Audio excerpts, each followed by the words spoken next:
Pebrero 2014. Sa isang lumang bahay sa Tacloban, tahimik na namumuhay si Francisco Garcia, 55 taong gulang at bagong biyudo.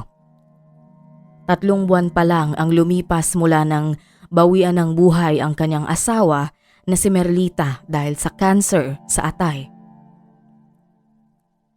Mula noon halos hindi na siya lumalabas ng bahay. Ang kanyang mga anak ay abala na sa sariling pamilya at bihira nang makadalaw.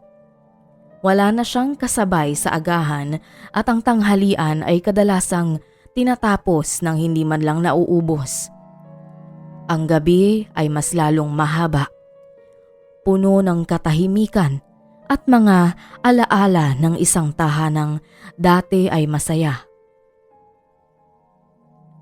Isang araw habang nag-aayos ng mga lumang gamit sa cabinet, natagpuan niya ang lumang cellphone ng asawa. Nagpasya siyang subukang gamitin ito kahit hindi niya gamay ang mga modernong teknolohiya. Tinulungan siya ng isang batang kapitbahay na mag-install ng social media at magbukas ng account. Mula roon unti-unti siyang namulat sa bagong mundo. Habang lumilipas ang mga araw, napansin niyang mas marami siyang oras na ginugugol sa pagbabasa ng mga post at pagtingin ng mga larawan ng ibang mga tao. Sa isang chat group, napansin niya ang isang account na may pangalang Jessica. Nakalagay sa profile nito na siya ay 26 na taong gulang at nagtatrabaho bilang call center agent sa Quezon City. Nag-iwan siya ng simpleng mensahe at hindi nagtagal ay sumagot ito. Mula sa isang simpleng kumustahan, naging regular ang kanilang palitan ng mensahe. Araw-araw na siyang gumigising na may inaasahang reply at sa gabi, laging nakatutok ang kanyang mata sa screen habang hinihintay ang huling mensahe bago matulog. Unti-unti, naramdaman ni Francisco ang pagbabalik ng init sa kanyang malamig na mundo. Ang mga salitang binibitawan ni Jessica ay tila gamot sa kanyang lungkot. Hindi niya man nakikita sa personal ang kausap. Sapat na ang bawat mensaheng pumupuno sa kanyang maghapong tila ordinaryo. Sa edad na 55, muli niyang naramdaman ang pagiging mahalaga. Ngunit sa ilalim ng tuwa at kilig, unti-unti ring sumisibol ang isang emosyon na hindi niya inaasahang muling mararamdaman. Pagkagusto sa isang taong hindi pa niya nakikita sa totoong buhay. Makalipas ang ilang linggo, mas naging malalim ang koneksyon ni Francisco kay Jessica. Araw-araw silang nagkakausap. Nagsimula ito sa text, naging voice call at kalaunan ay nauwi sa video call.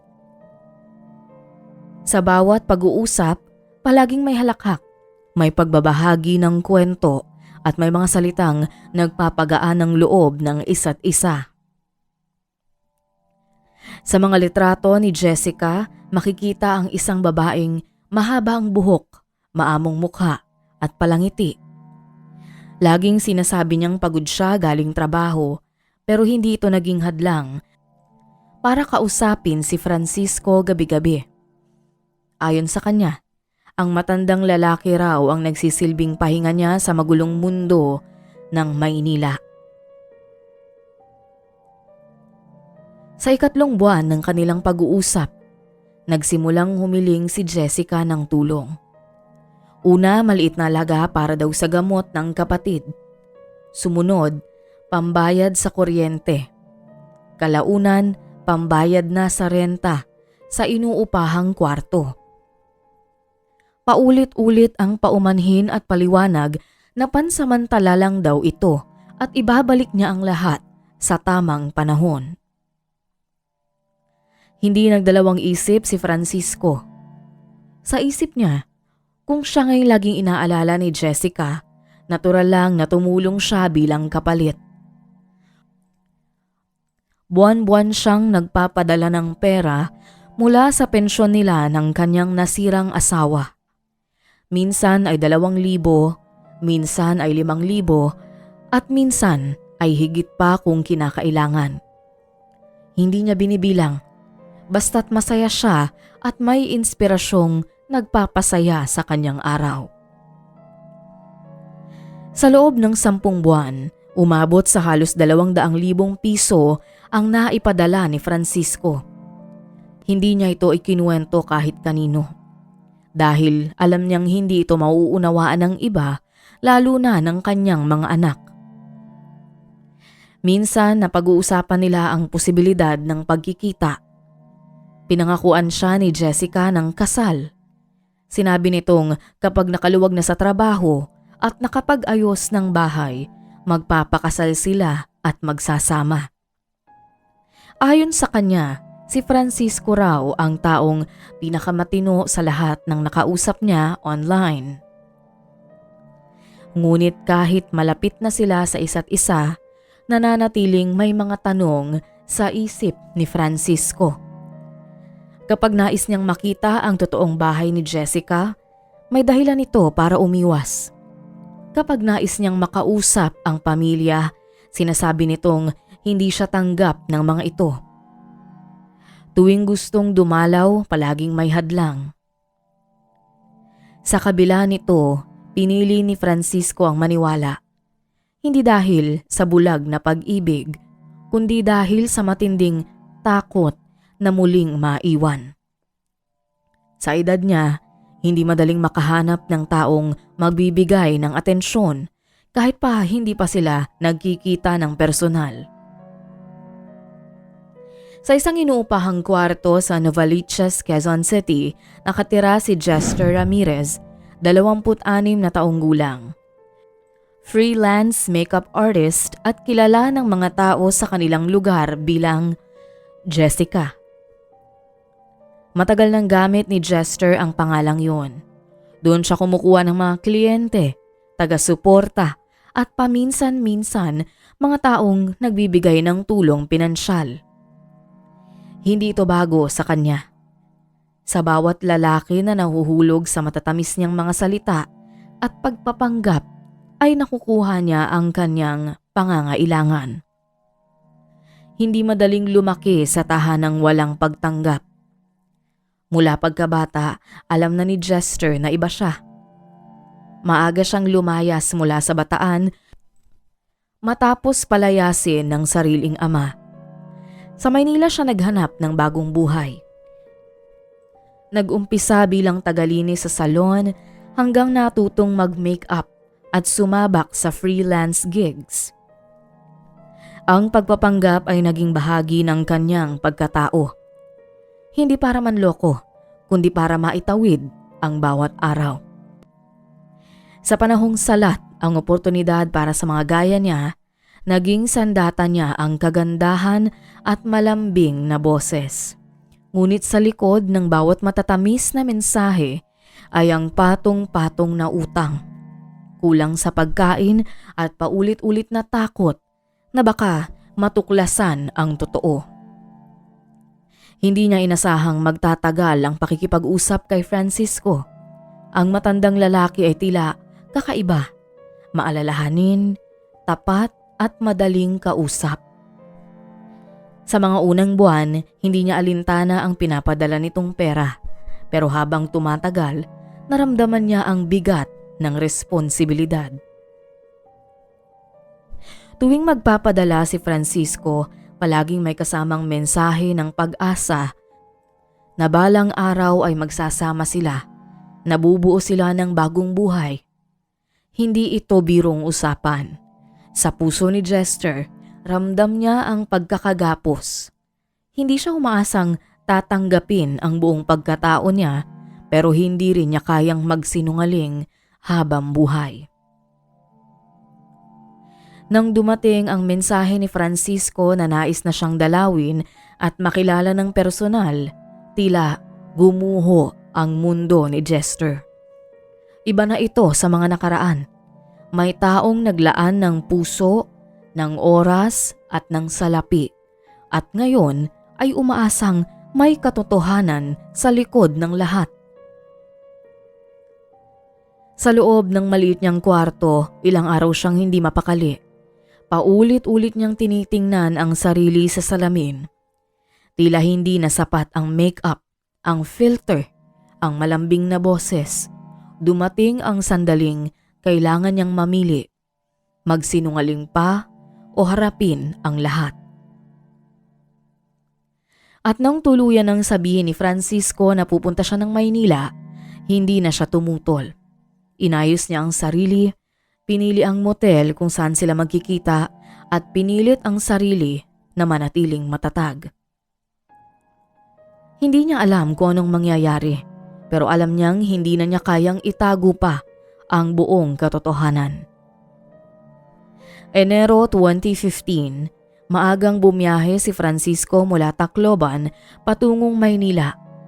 Bit-bit ang isang maliit na bag, ilang damit at pasalubong.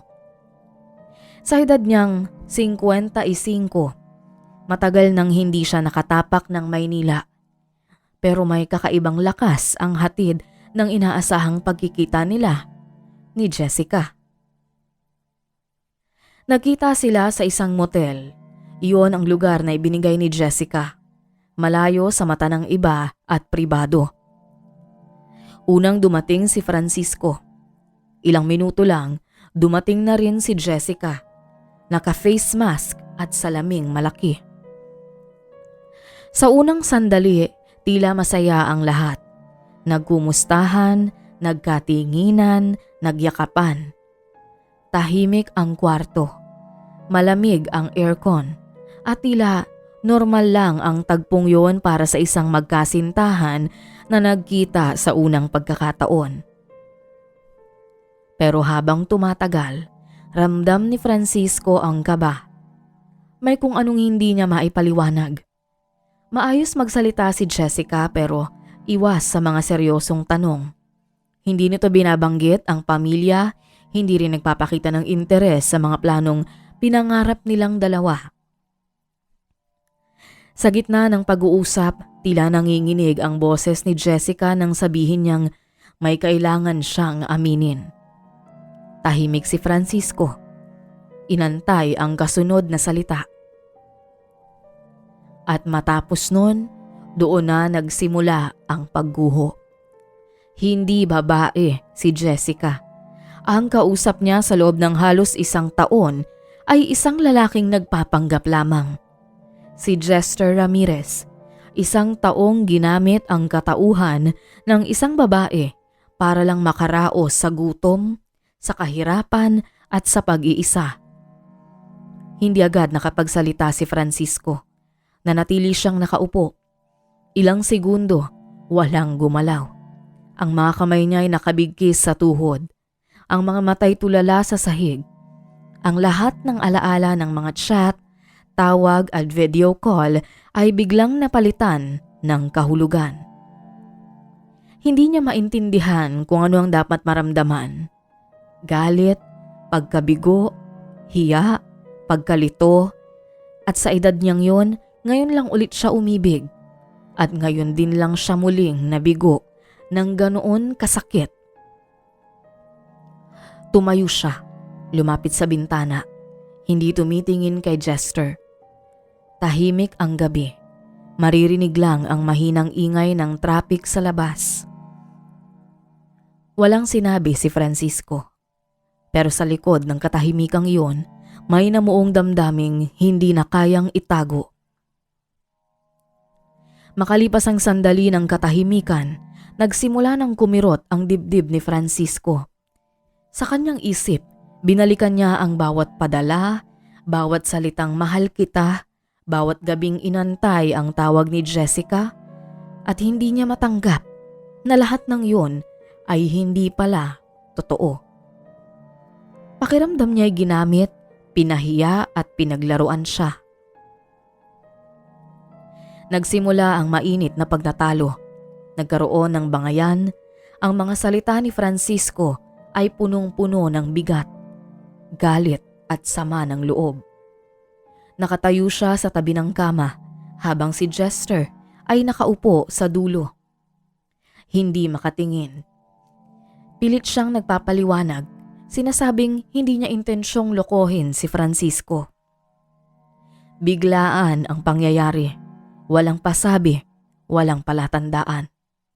Bumunot si Francisco ng patalim mula sa kanyang bag, isang bagay na dala niya bilang proteksyon sa biyahe.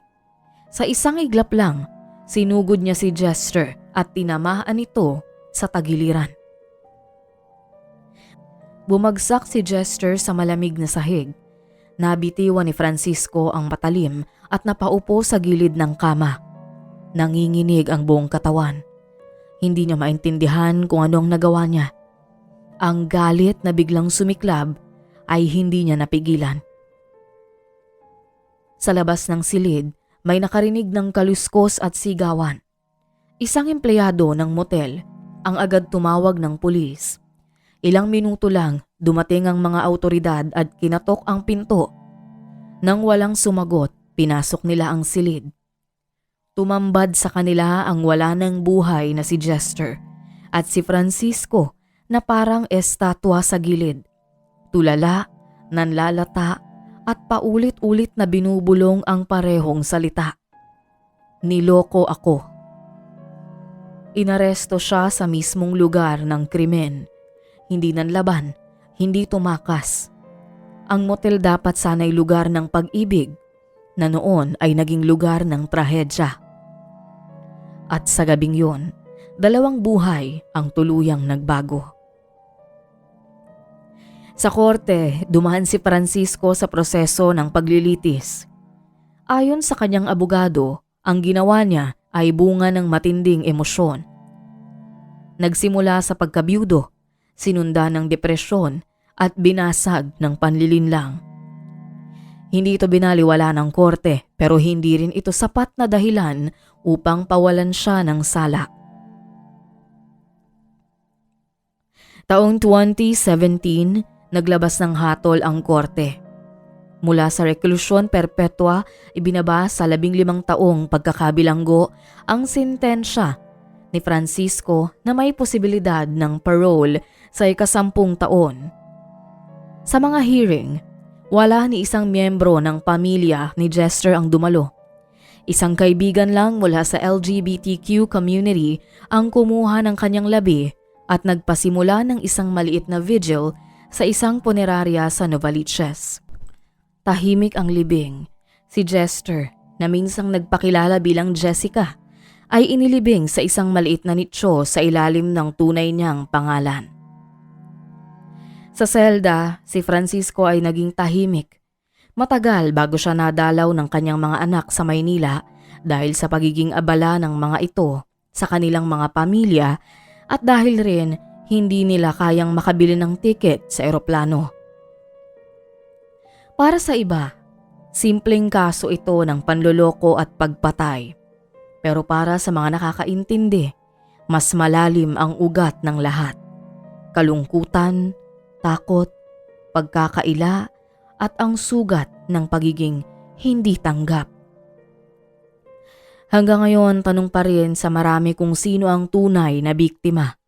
Si Francisco na umibig at naloko o si Jester na natutong magmahal habang nagtatago sa katauhang hindi niya kayang ipakita sa mundo.